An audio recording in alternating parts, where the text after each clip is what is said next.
الحمد لله رب العالمين والصلاة والسلام على سيد المرسلين اما بعد فاعوذ بالله من الشیطان الرجیم بسم اللہ الرحمن الرحیم. مل کر پڑھیں الصلاة والسلام علیک یا رسول اللہ وعلی آلک واصحابک یا حبیب اللہ.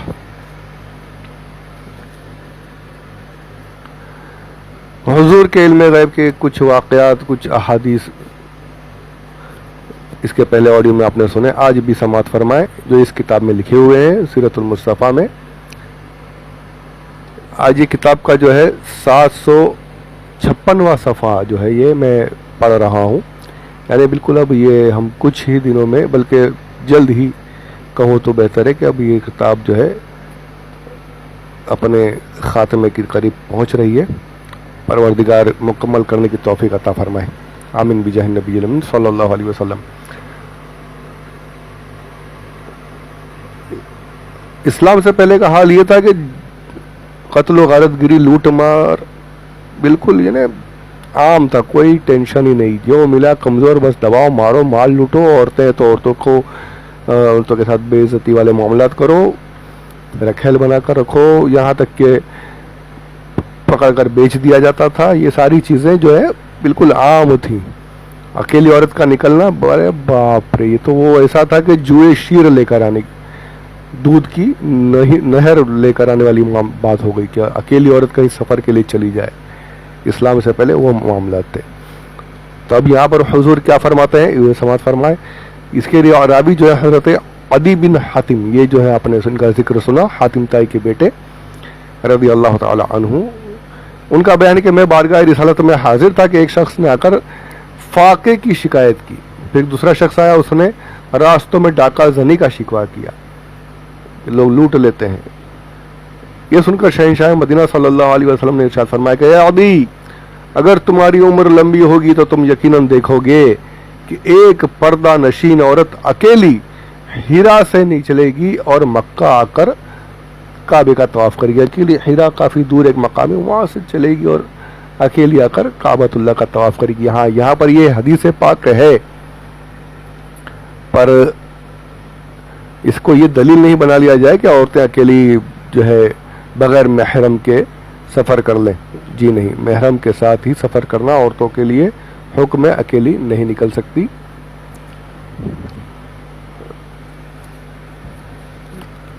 اب وہ ایک طویل فقہی مسئلہ ہے، اس کو یہاں پر بس میں نے ایک بات عرض کر دی کہ اس کو دلیل شیطان ذہن میں نہ ڈال دے کہ یہ اکیلی عورت کا جانا. تو یہ سرکار نے فرمایا کہ راستے سے پور امن ہو جائیں گے. اور پھر آگے فرماتے ہیں کہ وہ اکیلی طواف کرنے آئی ہے، اس کو خدا کے سوا کسی کا کوئی ڈر نہیں رہے گا. بالکل بے خوف ہو جائیں گے، راستے پر امن ہو جائیں گے. ڈاکو تو حضرت علی کہتے ہیں کہ میں نے اپنے دل میں کہا کہ بھلا قبیلہ تئی کے وہ ڈاکو جنہوں نے شہروں میں آگ لگا رکھی ہو کہاں چلے جائیں گے. نہیں، صحابہ بالکل معصومیت بھری ہوئی تھی، بالکل یعنی بھولا پن. حضور فرما رہے اور دل میں خیال آ رہا ہے کہ میرے یہاں تو ایسے ایسے ڈاکو پڑے ہیں، وہ کہاں جائیں گے. پھر جب راستے پورا من ہو جائیں گے تو کیسے چلے گا، مطلب وہ ہوں گے تو کیسے پورا من ہوں گے. اور پھر ہوا، حضور اکرم صلی اللہ علیہ وسلم کی بات سچ ثابت ہوئی، سارا عربی مسلمان ہو گیا. پھر حضور نے ارشاد فرمایا، کہتے ہیں کہ میں نے سنا سرکار فرما رہے ہیں کہ اگر عدی تمہاری عمر لمبی پائی تم نے تو یقیناً تم دیکھو گے کہ کسرا کے خزانوں کو مسلمان اپنے ہاتھوں سے کھولیں گے. اور اے عدی، اگر تمہاری زندگی دراز ہوئی تو تم ضرور دیکھو گے کہ ایک آدمی مٹھی بھر سونا یا چاندی لے کر تلاش کرتا پھرے گا کہ کوئی اس کا صدقہ یعنی زکوٰۃ کو قبول کر لے، مگر کوئی شخص ایسا نہیں آئے گا جو اس کے صدقے کو قبول کرے، کیونکہ ہر شخص کے پاس بکثرت مال ہوگا اور کوئی فقیر نہ ہوگا. حضرت عدی بن حاتم کا بیان ہے کہ اے لوگو، یہ تو میں نے اپنی آنکھوں سے دیکھ لیا کہ واقعی حرا سے ایک پردہ نشین عورت اکیلی طواف کعبہ کے لیے چلی آئی ہے اور وہ خدا کے سوا کسی سے نہیں ڈرتی. اور میں خود ان لوگوں میں سے ہوں جنہوں نے کسرا بن ہرمس کے خزانوں کو کھول کر نکالا. سبحان اللہ. دیکھیے یہ اس میں شامل بھی ہے، اس اس فوج میں شامل بھی رہے اور اپنے ہاتھوں سے آپ نے خزانہ کھولا. جو حضور نے فرمایا وہ سب کچھ سچ ہوا. اب یہ فرماتے یہ دو چیزیں تو میں نے دیکھ لی. اے لوگوں اگر تم لوگوں کی عمریں دراز ہوئی تو یقیناً تم لوگ تیسری چیز کو بھی دیکھ لو گے کہ کوئی فقیر نہیں ملے گا جو صدقہ قبول کر لے. یہ بخاری شریف جلد 1 صفحہ نمبر 507 پر یہ حدیث پاک موجود ہے.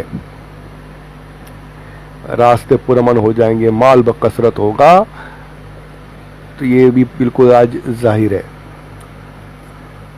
اس وقت بھی ہو گیا, آج بھی ظاہر ہے. فاتح خیبر کون ہوگا یہ بھی غیب کی خبر تھی, جو جس کا تفصیلی ذکر جو ہے خیبر کے جو جنگ کا میں نے درس کیا تھا, بیان کیا تھا, اس میں میں نے تفصیل سے اس کا بھی ذکر کیا. حضرت علی کے بارے میں تھا کہ رات میں آپ نے فرمایا تھا کہ کل اس کے ہاتھ میں جھنڈا دوں گا جو جس کے ہاتھ پر اللہ فتح خیبر دے گا. تو اس میں کل کیا ہوگا اس کی بھی خبر حضور نے دے دی. یہ علوم خمسہ میں سے ہے جس کو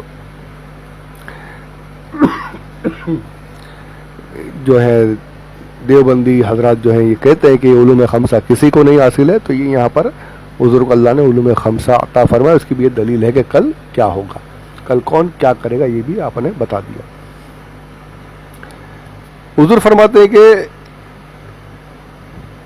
میرے بعد 30 برس تک خلافت رہے گی, اس کے بعد بادشاہی ہو جائے گی.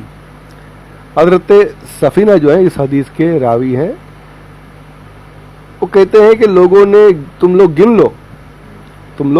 حضور نے جو فرمایا, حضرت ابوبکر کی خلافت 2 برس, عمر کی خلافت 10 برس, حضرت عثمان کی خلافت 12 برس اور حضرت علی کی خلافت 6 برس. یہ کل 30 برس ہو گئے. سبحان اللہ, رضی اللہ تعالی عنہم اجمعین. ان 30 برس کے بعد جو ہے بادشاہی آ جائے گی. تو وہی ہوا کہ اس کے بعد میں پھر حضرت امیر معاویہ کے پاس گئی خلافت, پھر وہاں سے جنگیں وغیرہ ہوئی اور بہت کچھ تاریخ ہے, وہ الگ بات ہے. مطلب یہ جو سرکار نے فرمایا وہ ہو کر رہا. کچھ علماء نے, بلکہ اکثر علماء نے یہی کہا ہے کہ خلافت راشدہ یعنی جو 4 خلفاء راشدین ہوئے, اس کے بعد حضرت عمر بن عبد العزیز رحمت اللہ رضی اللہ تعالی عنہ, ان کی خلافت کو بھی بعض اکثر بلکہ سب نے یہی کہا ہے, سب کا اس پر اجماع ہے کہ ان کی خلافت کو بھی خلافت راشدہ ہی کہا جاتا ہے. بڑے ان کا ذکر اگر ہم آج اگر سن لیں تو یہ جتنے جو خلفائے راشدین تو چھوڑی, وہ چاروں کی باتیں تو ان کے تو ذکر سے ان کے تو ذرے کے برابر بھی نہیں پہنچ سکتے. حضرت عمر بن عبد العزیز کا بھی اگر سن لے تو یہ جتنے یہ لیڈر ویڈر بنے مسلمان جو جیت کر بیٹھ جاتے ہیں, ان کو منہ چھپانے کی جگہ نہیں ملے گی کہ انہوں نے کس طریقے سے حکومتیں کی ہیں. اور آج یہ کیا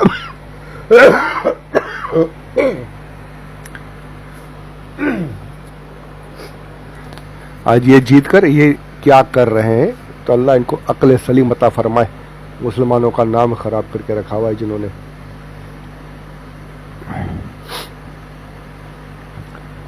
حضرت ابو ہریرہ فرماتے ہیں کہ حضور صلی اللہ علیہ وسلم نے ارشاد فرمایا کہ 70 ہجری کے شروع اور لڑکوں کی حکومت سے پناہ مانگو.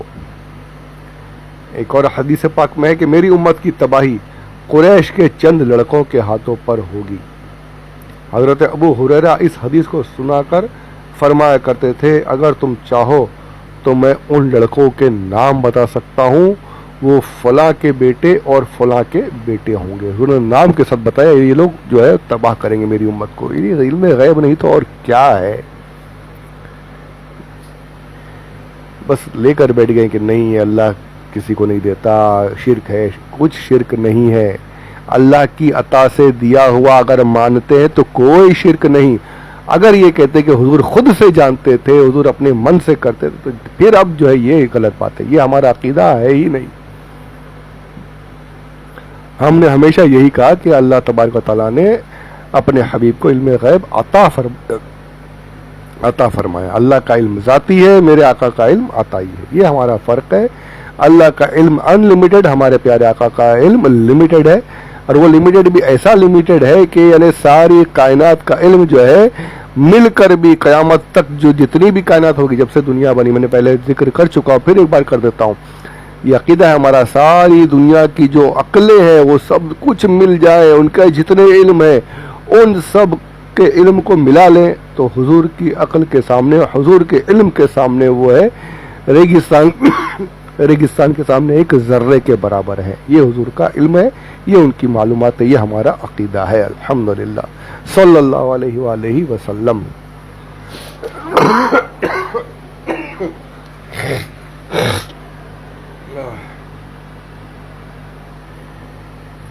یہ موسم مجھ پر بڑا مہربان ہو جاتا ہے، میرے گناہوں کی بخشش کا سامان بنتا رہتا ہے۔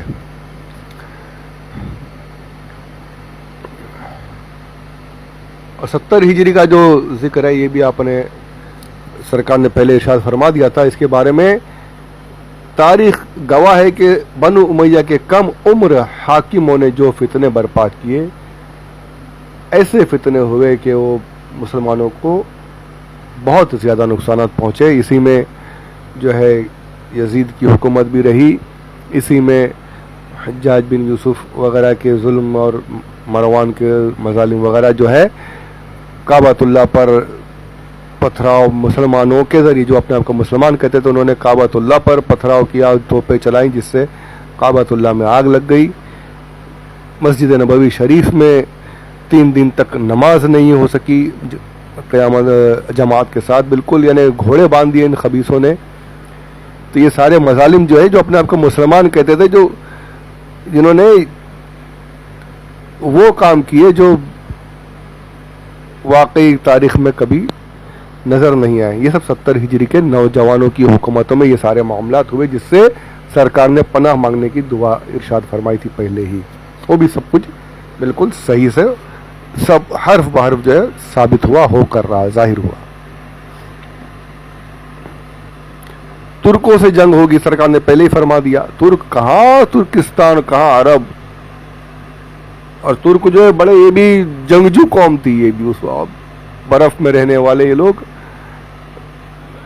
سرکار فرماتے ہیں، ابو ہریرہ صحیح فرمایا رضی اللہ عنہ، ان کا تو یار، ان کو میں سمجھتا ہوں، بلکہ سمجھتا کیا سب کا یہی ماننا ہے کہ ان کی روایتوں کے بغیر اسلامی کوئی کتاب ایسی نہیں ہوگی کہ جس میں حضرت ابو ہریرہ کا نام نہ آتا ہوگا۔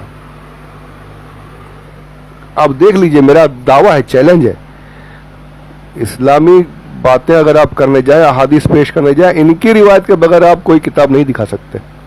حضرت ابو ہریرہ،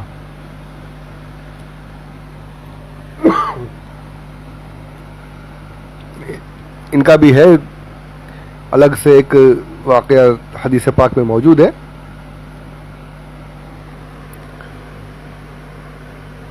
وقت نکل جائے گا، اس واقعے کو انشاءاللہ آگے کے لیے رکھتے ہیں۔ ابھی جو حدیث پاک ہے وہ سماعت کر لیجئے۔ آپ کہتے ہیں کہ رسول اللہ صلی اللہ علیہ وآلہ وسلم نے ارشاد فرمایا کہ اس وقت تک قیامت قائم نہیں ہوگی جب تک تم لوگ ایسی قوم سے نہ لڑو گے جن کے جوتے بال کے ہوں گے، اور جب تک تم لوگ قوم ترک سے نہ لڑو گے جو چھوٹی آنکھوں والے، سرخ چہروں والے، چپٹی ناکوں والے ہوں گے۔ ان کے چہرے گویا ہتھوڑوں سے پیٹی ہوئی ڈھالوں کی مانند چوڑے اور چپٹے ہوں گے، اور ان کے جوتے بال کے ہوں گے۔ ایک ایک یعنی ان کا سارا نقشہ کھینچ کر رکھ دیا میرے آقا صلی اللہ علیہ وآلہ وسلم نے۔ کبھی عرب سے باہر تشریف نہیں لے گئے، اور جو ہے ترکوں کا حال بتا رہے ہیں، اور وہی ہوا۔ ترکوں سے جنگ، اس کی دو روایتیں بھی موجود ہیں، بخاری شریف کی حدیث پاک ہے یہ، اور 100 سال بھی نہیں ہوئے، پہلی صدی ہجری تک ہی آخر میں یہ جو ہے مجاہدین اسلام کے لشکروں نے ترکوں اور شہروں میں رہنے والے بربریوں سے جہاد کیا، اور اسلام کی فتح مبین ہوئی، اور ترک اور بربری اقوام دامن اسلام میں آ گئے۔ تو ترک جو ہے آج تک الحمدللہ یہاں پر اسلامی حکومت قائم ہے۔ اللہ ہمیشہ قائم و دائم رکھے، جہاں پر بھی اسلامی حکومت ہے قائم بھی رکھے اور اسلام پر عمل کرنے والے حکمران بھی عطا فرمائے. آمین بجاہ النبی الامین صلی اللہ علیہ وآلہ وسلم.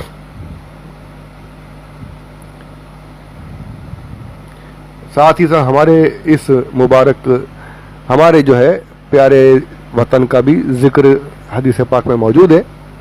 حضور پاک ارشاد فرماتے ہیں کہ میری امت کے دو گروہ ایسے ہوں گے، ایسے ہیں کہ اللہ تعالیٰ نے ان دونوں کو جہنم سے آزاد فرما دیا ہے. ایک وہ گروہ جو ہندوستان میں جہاد کرے گا اور ایک وہ گروہ جو حضرت عیسیٰ کے ساتھ ہوگا. جب عیسیٰ علیہ السلام نازل ہوں گے تو ان کے ساتھ یہ موقع ہے. ابھی جو آنے والی جو نسلیں ابھی ہمارے وقت میں پتہ نہیں، آثار نظر تو نہیں آ رہے، لیکن جب بھی آپ تشریف لائیں گے ان کے ساتھ مسلمان ہوں گے، جہاد کریں گے، تو یہ ان کے لیے خوشخبری فرمائے. وہ جو ہے اللہ تبارک و تعالیٰ ان کو جہنم سے آزاد فرما دے گا. فرما دیا ہے، بلکہ یہ شاید فرما دیا ہے. حضرت ابو ہریرہ کہتے ہیں کہ رسول اللہ صلی اللہ علیہ وآلہ وسلم نے ہم مسلمانوں سے ہندوستان میں جہاد کرنے کا وعدہ فرمایا تھا، تو اگر میں نے وہ زمانہ پا لیا جب تو میں اس کی راہ میں اپنی جان و مال قربان کر دوں گا، اور اگر میں اس جہاد میں شہید ہو گیا تو میں بہترین شہید ٹھہروں گا، اور اگر میں زندہ لوٹا تو میں دوزخ سے آزاد ہونے والا ہوں گا. یہ نسائی شریف کی حدیث پاک ہے. یہ 302 ہجری میں امام نسائی نے وفات پائی. انہوں نے اپنی کتاب سلطان محمود غزنوی کے حملے ہندوستان، یعنی ان کی کتاب جو ہے 302 نسائی شریف 302 سے پہلے لکھی ہوئی، اور 392 میں محمود غزنوی اسلام میں جو ہے باقاعدہ یہاں پر اسلامی دستک شروع ہوئی. محمد بن قاسم جو ہے یہاں پر ان کے قدم سرزمین سندھ میں جہاد فرمایا آپ نے. محمود غزنوی شہاب الدین غوری، شہاب جو ہے یہ صحیح نہیں ہے، شہاب الدین یہ نام یا سمجھیے، فرق سمجھیے زبر و زیر کا. شہاب جو ہوتا ہے وہ لال رنگ کو کہتے ہیں، سرخ رنگ کو، آگ کے انگارے کو بھی شہاب کہتے ہیں، اور شہاب جو ہوتا ہے وہ ستارے کو کہتے ہیں، تارے کو. تو شہاب یہ نام رکھا گیا ہے اور یہی پروناؤنس کرنا چاہیے شہاب. شہاب ایک رنگ کی طرح سے ہے. تو شہاب الدین غوری اور دوسرے جو ہے بادشاہوں نے یہاں پر حضور اکرم صلی اللہ علیہ وآلہ وسلم کی پیشن گوئی کے مطابق اسلامی حکومتیں یہاں قائم کی، اور یہاں پر باقاعدہ اسلامی حکومت رہی 900 سال تک الحمدللہ رہی یہاں پر بھی. اور آج جو حالات ہیں وہ بس اب کچھ بول نہیں سکتا ہوں. اللہ اپنے حبیب کے صدقے میں ہمارے اس ملک کے حالات کو بھی درست فرما دے، اور مسلمانوں پر ہونے والے مظالم کو اللہ دور فرمائے، اس ملک کو ترقی عطا فرمائے، امن و شانتی عطا فرمائے، آپس میں محبت عطا فرمائے، ظالم حکومتوں سے چھٹکارا نصیب فرمائے، سب کو ایک نظر سے دیکھنے والی حکومت پروردگار عطا فرمائے. آمین بجاہ النبی الامین صلی اللہ علیہ وسلم. وما علینا الا البلاغ المبین.